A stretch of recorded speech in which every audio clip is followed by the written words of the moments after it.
would like to make that pass, make sure when you're down, your brains go off. You can tell.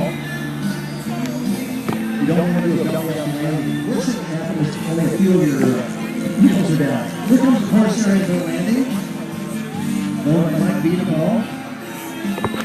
Setting up. Laps down. Hard land. Little hoppy. We got it down. Get the B47 down. The horse area down.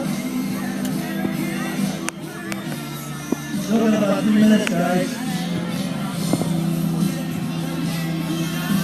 Okay, here comes the T28, owned by Mark Enos.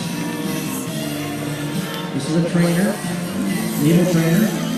They set down there, good job.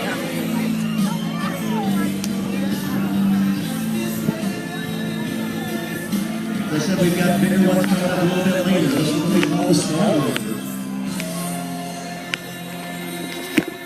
Oh, I didn't mention about the B-51. This B-51 is a very popular airplane. This is being flown by aerospace engineer student Aaron Heisey. The beautiful thing about the B-51 going by Flight Center right now, the full-scale aircraft, once they decided they wanted to build it, it took a total of 117 days. Think about that, 117 days from design, being conceived and designed to its first flight. That's unbelievable. It would actually happen quicker than that, but they had to wait on the engine. So that's unbelievable thing. You can design an airplane and build it, fly it within 117 days. It first flew in 1940 and was introduced in the war in 1942. So it was just shy of 16,000 of a build. And they developed about 1,600 horsepower, 12-cylinder, and rotary engines in them.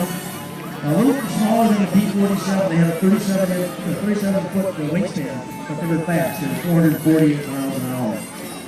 If you had one today, it'd be valued somewhere around $1.5